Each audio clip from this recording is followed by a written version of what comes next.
What's up, Craig? What's up, boys? How we doing? We're What's doing up? well. Craig, you know what? We have to give you a little bit of warning before your show Oh, today.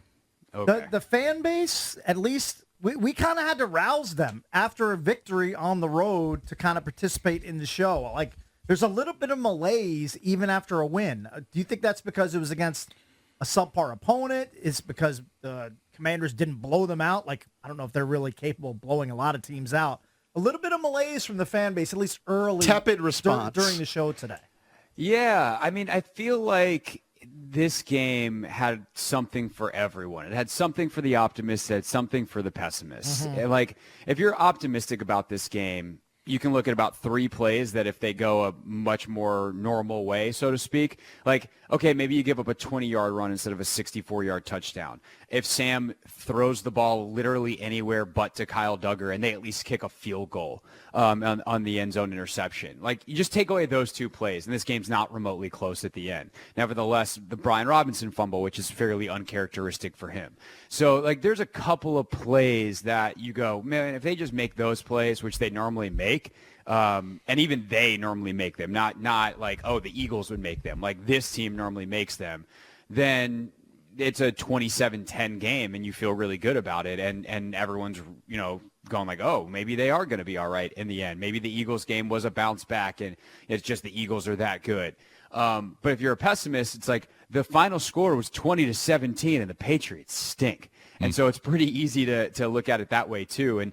But I think the more I do this, guys, like the more I've covered this league now for a decade, like you just realize that this is the league and it always is going to come down to 3 to 10 plays and you never know exactly when they're going to be. And if you can be the finisher on those plays, then you're going to win. And if you're not, then you're going to probably wind up convincing yourself that you were really close, and the reality is you're just not that good. Yeah, and Craig, I think, and we brought this up earlier, a couple of callers are concerned, and I don't think they should be. I tried to talk them down off the ledge here. Mm-hmm. They're concerned that if the team continues to win and do make the playoffs, then that's going to convince Josh Harris that this is the same coaching staff that he would want next year, and he doesn't. All right, he's not going to bring Ron back.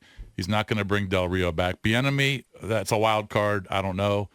But so fans just kind of don't know if they want to root for the team to make the playoffs because that means there's a threat of Ron coming back.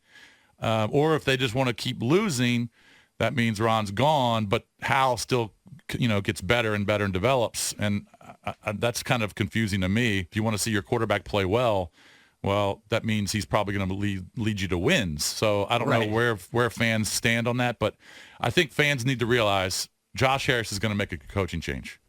I tend to agree with you. I mean, of course, if they make the playoffs, there is a higher chance that Ron is back. But I think it's like from 0 to 5%. Like, we're not talking about all of a sudden it's like, oh, it's a 50-50 deal. And I think you look at some of the decisions that Ron has made in games this year and that analytics perspective would be like, those were terrible decisions. And that's part of the way that Josh Harris looks at sports is he hires really smart people like Eugene Shen, and they feed him information, and based off of what's happening with that information, he's going to make decisions. And I don't think the ways that Ron has influenced this team from a roster building, like the overload at certain positions, like that's not a good way to build a roster. Why would you let him to continue to do that? The head coaching decision-making in games, like he hasn't been very good at that often. Why would you let him continue to do that? All that stuff is going to point to going into a different direction. I do think EB is a bit of a wild card, whether you try to keep him as an OC, whether you elevate him to head coach. I do think it would be nice if you can bring whether it's keeping Eric or getting someone else who runs a similar system to not have Sam have to completely start over for a 3rd straight year. That would be nice. But yeah, at the end of the day, like I would want this team to make the playoffs. Like Sam Howell getting a playoff game's worth of experience feels like a good thing. To know what that atmosphere is like, to get that hunger. And the thing that's most impressive to me about Howell is his mental makeup. And I go all the way back to the Dallas game last year and his post-game locker room speech where there's this hilarious video of Ron like kind of making a face like, oh, that's what this guy's about? Like, this guy's been in my locker room the whole time? Wow. And it's like, I want a guy like that to get a taste of that playoffs, probably get his butt kicked because they're going to be facing a better team, and like know what it takes to win at that level. I want that experience for Hal if I'm a fan moving forward. And so Yeah, is there obviously a better chance the more the team wins that the head coach returns? Sure. But realistically, Josh is going to look at the process, not the results. And the process to get here has not been good, and he realizes that. Craig, is it me or is the offensive line playing better football last couple weeks? They are definitely playing better football. And it's weird because it doesn't all of a sudden mean that everyone who was screaming bloody murder about how bad they were in the first whatever games it was before the Giants game was actually right, and like none of those sacks were actually on Sam. But it does show the power of kind of organization, I would say. Tyler Larson is a huge upgrade over Nick Gates. And I think it's not necessarily just that he has been more stout as a blocker, but they haven't had these misidentifications and as many free rushers and things. And I don't know if they've changed some of the responsibilities as well, where maybe some of that was on Sam before, and now they have a guy in Larson who started almost 100 career games at center. And they're like, actually, you do the protection calls. I don't know how that was handled. They've also given Sam some more options, it seems like, at the line of scrimmage. Like I've seen him change plays more the last couple of weeks. Nice. So maybe he's able to get him there. He's able to get them out of some bad looks. That is beneficial as well. But it certainly seems like they are playing better. And the thing I wonder too is with Larson and Paul being a little more stout and a shorter quarterback, if they're setting 6 inches farther up, like, is that enough room for Sam to see stuff better? Like, it might be details that are on those fine of margins. But at the end of the day, like, yeah, they're definitely playing better. And Sam is also helping them more, getting rid of the ball faster. He's moved better in the pocket the last 2 weeks. So it's a multitude of factors that have led to a decrease in sacks. But, yeah, the O-line is playing better. Craig, Sam's numbers are they're just eye-popping. He's 4th in the NFL in passing yards per game. He has more passing yards per game at this point than Mahomes, Herbert, Josh Allen, and Jalen Hurts. If you had told me that heading into the season, I would have thought you are full on legitimately crazy. And he leads the league. But here we are. He leads the league in attempts. Yeah. Right. Those two things are related. Yeah. Yeah, and that's mind-blowing. I didn't think there would be a chance he would lead the league in passing attempts through 9 games. I don't think that's necessarily a great thing, though.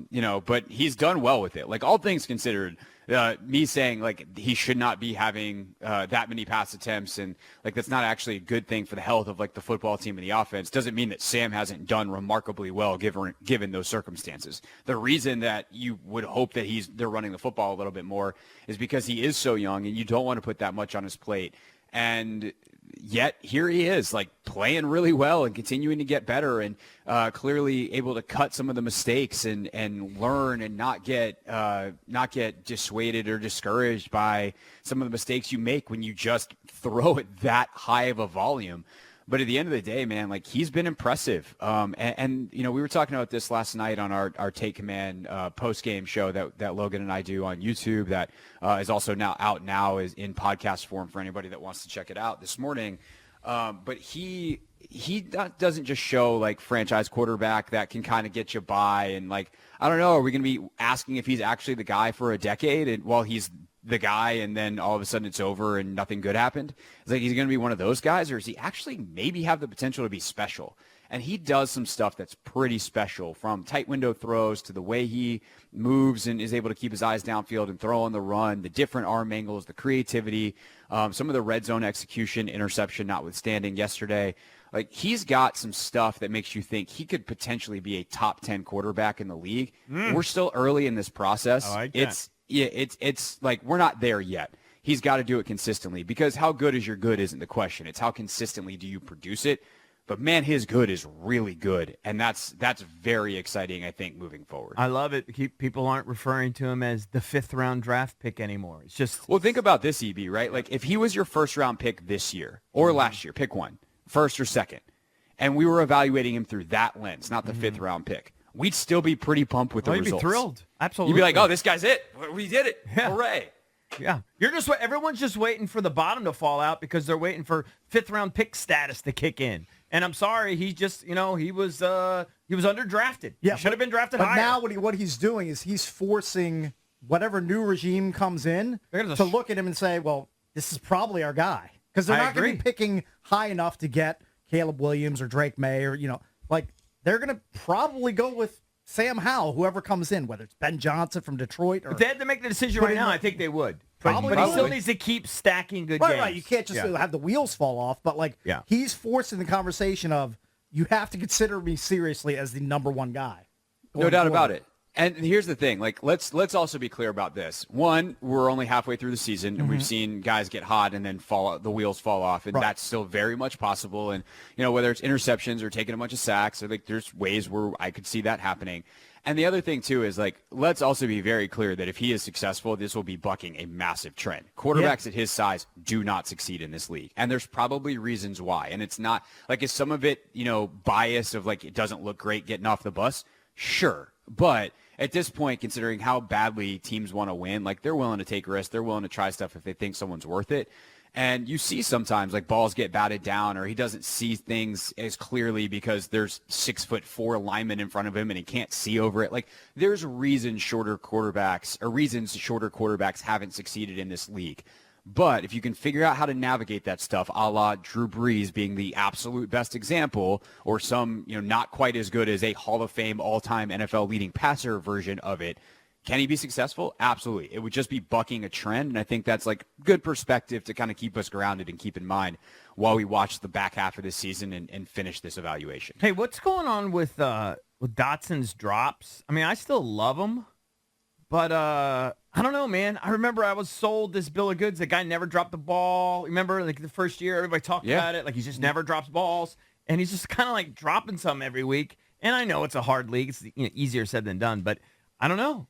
He's still making plays, but we got to kind of stop with the drops. Yeah, it's interesting because they mentioned that on the broadcast yesterday, and it was it's almost humorous when you talk about it, but this is what he's paid to do. So if we're taking it seriously, I guess it's not that funny. But they said he went back to watch tape of what he did at Penn State and the difference, and he was trying to figure out what did I do in college that I just am not doing as well in the pros. And he's like, oh, I didn't drop the ball. I actually caught it. And it's oh, yeah, that's a pretty important part of wide receiving.